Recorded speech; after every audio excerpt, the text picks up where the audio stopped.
आज हम देखेंगे अबाउट प्रिंसिपल। देखिए, किसी भी एटम का जितना एटॉमिक नंबर होता है उतने ही उसके पास प्रोटॉन, और न्यूट्रल स्टेट में उतने ही उसके पास क्या होते हैं, इलेक्ट्रॉन। जो प्रोटॉन होते हैं, ये सारे के सारे प्रोटॉन कहाँ पर होते हैं, न्यूक्लियस में। लेकिन इलेक्ट्रॉन न्यूक्लियस के चारों ओर डिफरेंट एनर्जी लेवल्स के शेल में क्या करते हैं, रिवॉल्व करते रहते हैं। अब इन शेल्स में इलेक्ट्रॉन कैसे फिलअप किए जाएं, इलेक्ट्रॉन कैसे फिल्ड होंगे, वो कुछ प्रिंसिपल्स और रूल के अकॉर्डिंग होते हैं। उन प्रिंसिपल और रूल्स में सबसे पहला प्रिंसिपल है अबाउट प्रिंसिपल। अबाउट प्रिंसिपल क्या कहता है, डिफरेंट एनर्जी लेवल के शेल में electron are filled up according to increasing order of energy. मतलब जैसे जैसे आपके ऑर्बिटल की एनर्जी बढ़ रही है, उस एनर्जी के ऑर्डर में, आप बढ़ती हुई एनर्जी के ऑर्डर में उसमें इलेक्ट्रॉन फिल करेंगे। मतलब जिसकी एनर्जी सबसे लो है उसे इलेक्ट्रॉन सबसे पहले मिलेगा, और जिसकी एनर्जी हाई है उसमें इलेक्ट्रॉन बाद में जाएगा। अब प्रश्न ये आया कि किसी भी ऑर्बिटल की एनर्जी को हम कैसे निकालें, कैसे पता चलेगा कि 1s और 2s में किसकी एनर्जी ज़्यादा है, 2s और 2p में किसकी एनर्जी ज़्यादा है। 1s और 2s में तो चलिए हम बोल भी दें कि 1s की एनर्जी कम 2s की ज़्यादा है, लेकिन 2s और 2p में किसकी ज़्यादा है। तो इसको कैसे सॉल्व किया जाए, तो इसके लिए एक रूल आया जिसे हम कहते हैं n+l रूल। इस n+l रूल ने दो बातें हमें बताई कि पहले ऐसे ऑर्बिटल जिसके लिए n+l की वैल्यू सम ऑफ n+l कम है, लो है, उनकी एनर्जी लेवल क्या है, लो है, और उसमें इलेक्ट्रॉन पहले जाएगा। n+l की वैल्यू लो होने पर एनर्जी लो मानी जाती है, और लो एनर्जी में इलेक्ट्रॉन पहले जाता है और हायर एनर्जी में बाद में। फिर यदि दो ऑर्बिटल ऐसे हैं जिसके लिए n+l की वैल्यू का जो सम है वो यदि सेम आ जाता है, तो जिसके लिए n की वैल्यू कम है, which having low value of n, उसका एनर्जी लेवल क्या माना जाएगा, लो माना जाएगा। यदि n+l दो ऑर्बिटल हैं जिनके लिए n+l सेम आ रहा है, तो किसको लो मानना है, जिसके लिए n की वैल्यू कम है। मतलब n की वैल्यू 2 और 3 है यदि, तो 2 वाले की जो एनर्जी है वो कम, और 3 वाले की एनर्जी हम क्या मानेंगे, ज़्यादा मानेंगे। इस n+l के आधार पर डिफरेंट जो आपके ऑर्बिटल्स हैं उनकी एनर्जी को समअप किया गया और निकाला गया कि किसकी एनर्जी ज़्यादा किसकी कम, और उसके अकॉर्डिंग उसमें इलेक्ट्रॉन फिलअप किए गए। तो अफबाउ it is the German word, इसका मीनिंग होता है बिल्डिंग अप। किसी भी एटम का जितना एटॉमिक नंबर होता है उतने ही उसके पास प्रोटॉन और उतने ही इलेक्ट्रॉन होते हैं न्यूट्रल स्टेट में। जो प्रोटॉन होते हैं ये सारे के सारे एक ही जगह न्यूक्लियस में रहते हैं, लेकिन इलेक्ट्रॉन डिफरेंट एनर्जी शेल में रिवॉल्व करते हैं, और उनके पाए जाने की प्रोबेबिलिटी भी वहाँ पर सबसे ज़्यादा होती है। तो इस डिफरेंट एनर्जी शेल्स में इलेक्ट्रॉन को कैसे फिलअप किया जाए, ये हमें सबसे पहले अबाउ प्रिंसिपल क्लियर करता है। अबाउ प्रिंसिपल कहता है कि किसी भी डिफरेंट एनर्जी लेवल के ऑर्बिटल्स में electron increasing order of energy में फिलअप होंगे। मतलब जिसकी एनर्जी लो है उसमें इलेक्ट्रॉन पहले, और जिसकी हाई है उसमें इलेक्ट्रॉन बाद में जाएगा। अब इलेक्ट्रॉन की एनर्जी, जो ऑर्बिटल्स हैं उनकी एनर्जी कैसे कैलकुलेट की जाए, तो उसके लिए n+l रूल दिया गया। यदि किसी भी ऑर्बिटल जिसके लिए n+l का जो सम है वो लो है, तो उसकी एनर्जी लो, और जिसके लिए ये सम ज़्यादा है उसकी एनर्जी हाई। यदि दो ऐसे ऑर्बिटल हैं जिसके लिए n+l का जो सम है वो सेम है, तो जिसके लिए n की वैल्यू कम है उसकी एनर्जी लो मानी जाएगी, और जिसके लिए n की वैल्यू ज़्यादा है उसकी एनर्जी हाई मानी जाएगी। अब देखिए, इसको देखते हुए जब डिफरेंट इलेक्ट्रॉन ऑर्बिटल्स के एनर्जी लेवल को निकाला गया तो वो क्या क्या है हम जानते हैं। 1 में हमारे पास s है, 2s 2p है, 3 में 3s 3p 3d है, 4 में 4s 4p 4d 4f है, 4f है। इसी तरह 5s 5p 5d 5f भी है। अब फिलहाल मैं आपको केवल इतने में ही निकाल कर बताती हूँ। 5s 5p और ले लीजिए, 5s 5p 5d 5f। 6 में 6s 6p 6d होते हैं, 7 में 7s और 7p हैं। तो इसके एनर्जी को हम कैसे कैलकुलेट करेंगे, तो अकॉर्डिंग टू n+l रूल जो आगे लिखी हुई वैल्यू होती है ये n की वैल्यू होती है। तो n की वैल्यू 1, n की वैल्यू 2 2 3 3 3 है ना।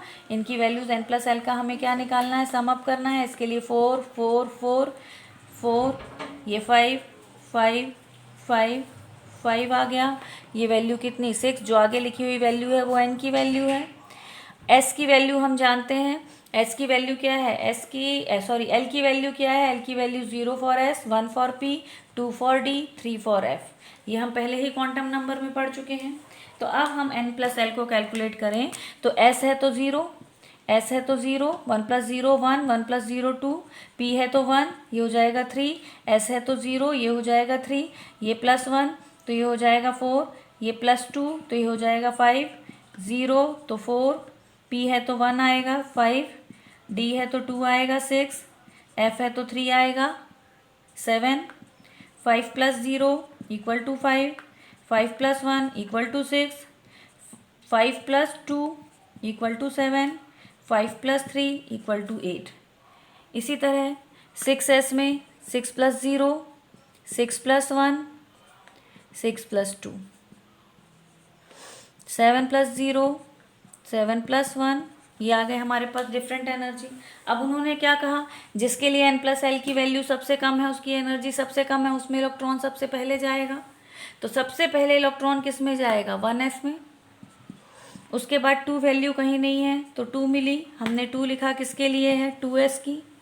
अब देखिए 3 वैल्यू 2 की मिल रही है, 2p की भी 3s की भी। तो उन्होंने क्या कहा, जिसके लिए n की वैल्यू कम है उसकी वैल्यू एनर्जी कम, और जिसके लिए n की वैल्यू ज़्यादा है उसकी एनर्जी क्या होगी, ज़्यादा। मतलब पहले इलेक्ट्रॉन 2p में, फिर किस में जाएगा, 3s में। अब ये 4 वैल्यू देखिए, फिर 3p और 4s की, तो 3 कम है 4 ज़्यादा है, तो पहले इलेक्ट्रॉन किस में जाएगा, 3p में, फिर 4s में। इसी तरह 5 वैल्यूज़, ये भी 5 है, ये भी 5 है, और ये भी 5 है।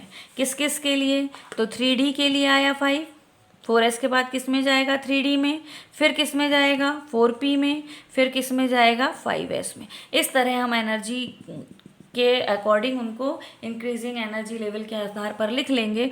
तो आपको धीरे धीरे जब आप रोज रोज पढ़ेंगे तो ये याद हो जाएगा कि इलेक्ट्रॉनिक कॉन्फ़िगरेशन के लिए इलेक्ट्रॉन को फिल करने का जो ऑर्डर है वो क्या है, 1s 2s 2p 3s 3p 4s 3d 4p 5s। इतना तक तो खैर आप बिल्कुल याद रखिए, 1s 2s 2p 3s 3p 3d होना था, 3d की जगह क्या आता है, 4s।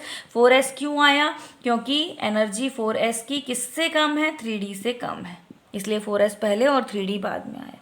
अब इसको कैसे मेमोराइज किया जाए, हर एक चीज़ को हम बार बार इतना टोटल आप बार बार तो करेंगे नहीं, तो इसे मेमोराइज करने के लिए एक आसान सा चार्ट दिया गया है, एनर्जी लेवल डायग्राम दिया गया है, जिससे आप इसे आसानी से याद कर सकते हैं। देखिए 1s 2s 2p 3s 3p 3d 4s 4p 4d 4f, 4 और 5 में जो शेल है वो f तक है ना, और 6 का 3 के समान है, 7 का 2 के समान है, 1 में केवल एक है s। अब इनमें सिर्फ आपको पैरेलल लाइन खींचनी है, और आपको इलेक्ट्रॉन का अगले में, ये देखिए इसका अगला, इसका अगला, ये इस तरह आप बढ़ते जाएंगे तो आपको एनर्जी किस क्रम में जानी है ये पूरा समझ में आ जाएगा। सबसे पहले इलेक्ट्रॉन गया 1s में, फिर आप आए इलेक्ट्रॉन किस में गया, 2s में। अगली रो हमने देखी तो अगली लाइन में हमें क्या मिला, 2p और 3s, तो 2p और 3s। उसकी अगली लाइन हमने देखी तो 3d 4p 5s, तो इसके बाद इलेक्ट्रॉन गया 3d 4p 5s।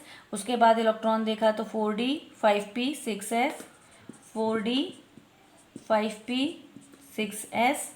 फिर इलेक्ट्रॉन देखा तो किस में गया है, 6s के बाद देखिए ये आया 4f, फिर 5d 6p 7s, फिर 5f 6d और 7p।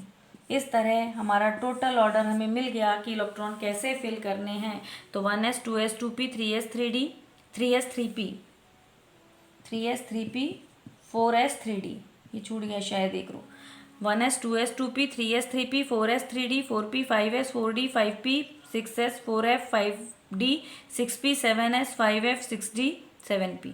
इनमें इलेक्ट्रॉन इसी ऑर्डर में फिलअप होते हैं। तो ये अबव रूल था कि किसी भी शेल में electron increasing order of energy में जाएंगे, जिसकी एनर्जी लो है उसमें पहले। और आप फिलहाल तो यहाँ तक का तो बिल्कुल याद रखिए, 1s 2s 2p 3s 3p 4s 3d, 3d के बाद 4p में, फिर 5s में, इतने तक इलेक्ट्रॉन जाते हैं। हाँ तो बच्चों इस तरह आप इलेक्ट्रॉनिक कॉन्फ़िगरेशन के लिए जो आपको ऑर्डर मिला वो क्या मिला, 1s 2s 2p 3s 3p 4s 3d 4p 5s। इतना तक तो बिल्कुल आप लर्न कर लीजिए। और इसमें एस है तो जहाँ एस है वहाँ 2 इलेक्ट्रॉन, जहाँ पी है उसमें 6 इलेक्ट्रॉन मैक्सिमम, डी में मैक्सिमम नंबर ऑफ इलेक्ट्रॉन 10 और एफ में मैक्सिमम नंबर ऑफ इलेक्ट्रॉन 14।